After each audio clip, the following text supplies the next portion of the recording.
¿Qué tal? Para el día de hoy quiero hablar un poco sobre este tema y es que muchas personas se preguntan lo mismo, ¿no? ¿Es necesario pensar en español para hablar español? Y lo digo desde el punto de vista de un estudiante que está aprendiendo español como lengua extranjera. Soy profesor de español y he notado que muchas personas se hacen la misma pregunta, ¿no? ¿Es necesario pensar en este idioma para hablarlo? Y bueno, hoy quiero hablar de este tema desde diferentes puntos de vista. Hay personas que están de acuerdo con que, claro, es necesario pensar en español para hablar español.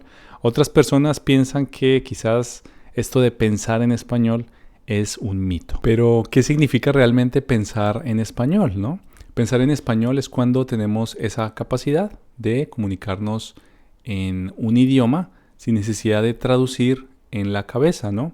Es cuando ocurre ese proceso mental en el que no hay una traducción. Por ejemplo, si eres estudiante de español y tu idioma nativo es el inglés, pues no necesitas traducir del inglés al español. Simplemente piensas en español de manera automática.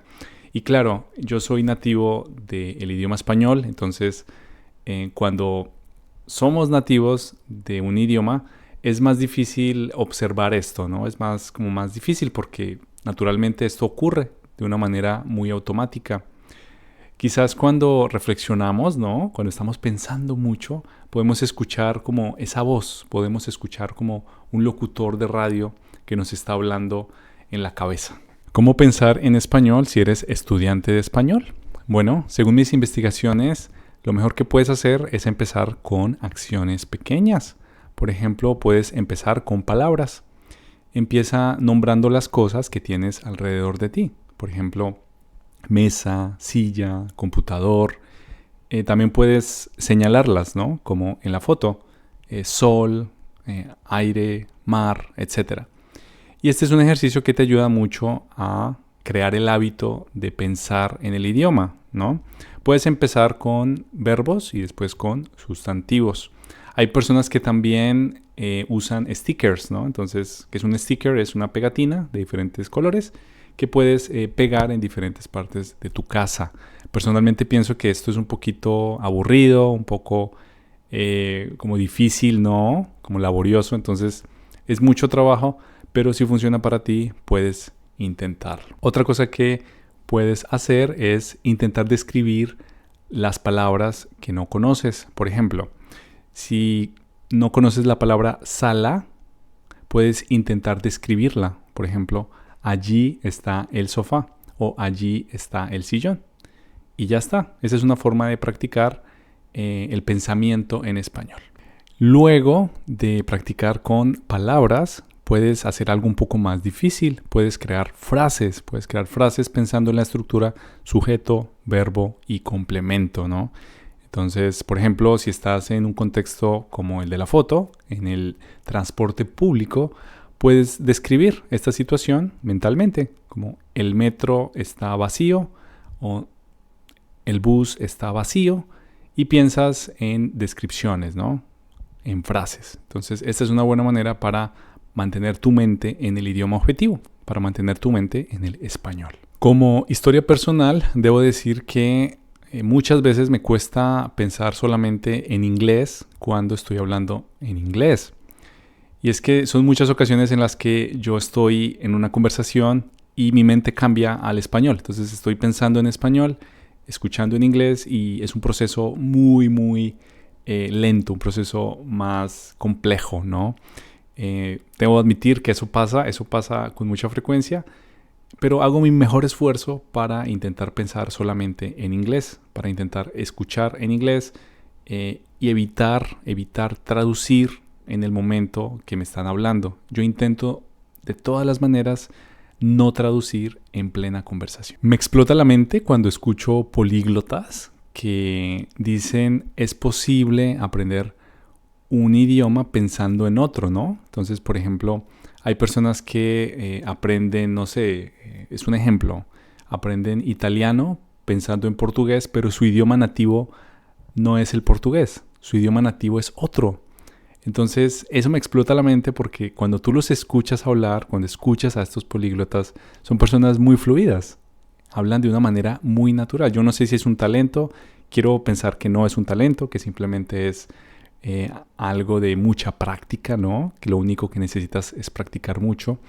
Pero me llama la atención cómo lo hacen, me llama la atención eso que dicen, que es posible aprender un idioma pensando en otro y tu idioma nativo es diferente. Palabras en español que no existen en inglés. Yo pienso que con estas palabras que no existen en inglés es una buena idea pensar solamente en español. Puedes pensar en palabras como empalagoso, te quiero o tutear. Pensemos en la palabra empalagoso, ¿no? Aquí puedes ver una foto de un plato que es muy dulce, ¿cierto? Y empalagoso está relacionado con este contexto. Empalagoso significa cuando tu cuerpo no puede tolerar tanto azúcar, ¿no? No puede tolerar tanto dulce. Entonces tú puedes decir, esta comida está empalagosa, ¿sabes? O puedes decir, me empalagué también. Entonces, en este contexto yo pienso que es mucho mejor pensar solamente en español. Esto me recuerda una palabra del portugués, es una palabra saudade, y esta palabra no tiene una traducción directa al español. Saudade significa algo como un tipo de melancolía incompleta, como una tristeza específica, ¿no? Pero si dices melancolía en español, no significa exactamente lo que quiere transmitir esa palabra, ¿no? Entonces es muy importante pensar en el idioma objetivo cuando estamos aprendiendo este tipo de palabras. Cuando estaba buscando información para este video me encontré con un comentario y es un comentario muy interesante que dice lo siguiente. Dice, no puedes pensar en algo que no conoces. Y entonces esta persona estaba dando más contexto, estaba hablando del contexto en el que tú no puedes pensar en algo que no has experimentado, algo que no has escuchado, algo de lo que no has hablado, pues no puedes pensar en eso.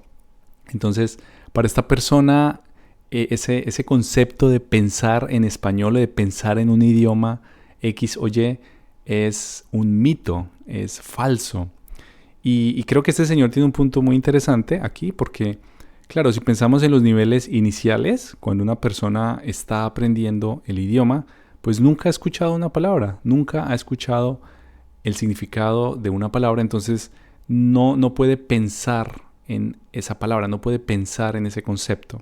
Entonces, este comentario, este señor, es bastante preciso en ese punto. Otra forma de ver este tema, de pensar en español, es desde un punto de vista filosófico, ¿no? Entonces, ¿qué significa pensar en español? ¿Por qué pensamos en español?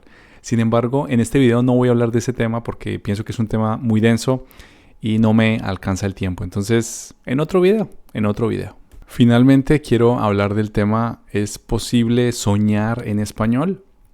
Y creo que este tema está un poco relacionado con el tema de pensar en español por algunas razones.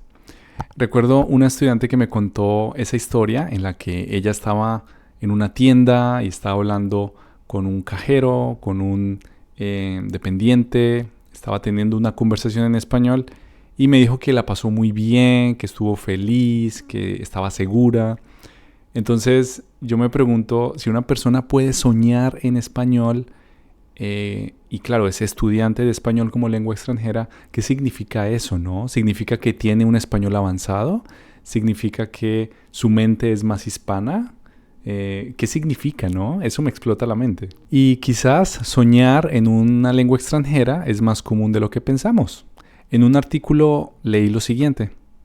Decía, una de las posibilidades es que las personas que tienen un nivel básico en un idioma se olviden de juzgarse a ellas mismas y se sientan más seguras desenvolviéndose en otra lengua cuando están dormidas de lo que lo harían en la vida real. Mucha información, ¿no? Entonces, ¿qué significa esto? Significa que cuando una persona está soñando, está en un contexto más seguro, está cómoda, está como en su ambiente, ¿no? Entonces, allí, en ese contexto, las personas se comunican mejor, ¿no? Y creo que por eso muchas personas sueñan en un idioma extranjero. Por supuesto, voy a dejarte toda la información en la sección de la descripción. Muchas gracias por ver este video. Si te gustó, por favor, dale like. Puedes apoyarme también en los links que puedes encontrar en la descripción. Nos vemos en la próxima. Hasta luego.